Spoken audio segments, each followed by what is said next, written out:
also want to have, as part of the gun initiative, though, an informational campaign to really change the hearts and minds of people in Washington, D.C., and in particular our young people.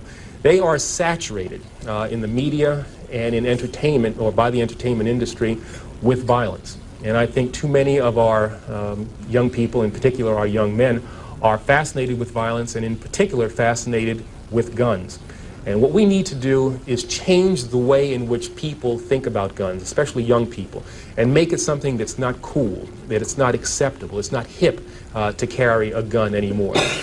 In the way in which we've changed our attitudes about cigarettes. You know, when I was growing up, people smoked all the time. I mean, both my parents did. But over time, we changed the way in which people thought about smoking, and so now we have people who cower outside of buildings and kind of smoke in private and don't want to admit it.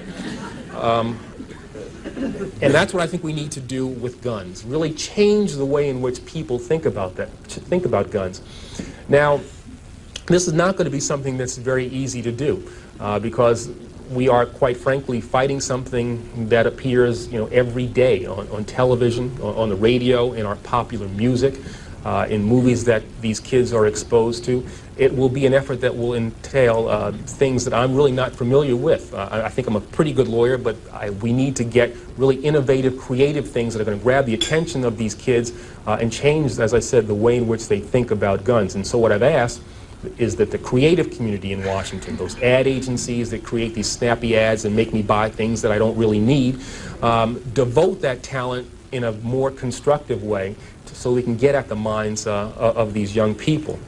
This informational campaign, I've also called on the newspapers and the television stations to devote to us time and space so that we can get these ads, so we can use these spots, and not to give us 1, 2 o'clock in the morning ads when nobody's watching, but at the time when people, particularly young people, are watching television, so that when they're watching, you know, the Fresh Prince of Bel-Air or Martin or whatever else they watch, and yeah, I watch those things once in a while, so that they'll see these ads and they'll be grabbed by these ads. I've also asked people who have influence over youngsters, entertainers, athletes, to be involved in this program as well. But not only them, community leaders, Jesse Jackson, Mayor Barry, people who have credibility with young people should be on the television, on the radio, as much as we possibly can, and telling these youngsters that it's wrong to carry a gun, and that if you have information about people who are carrying guns, you've got to share that with Chief Thomas and with his people as well. I've also asked the school board to make a part of every day some kind of anti-violence, anti-gun message. Every day, every school, at every level.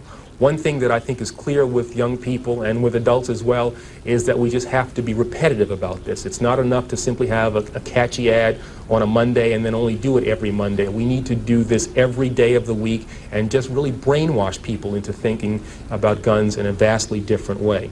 We also want to have a hotline that we will set up and have the number of that hotline that would just go out there, and that would be something that people would have emblazoned in their minds so that when they see a gun or become familiar about the facts of a gun crime, they would call that hotline and pass that information on.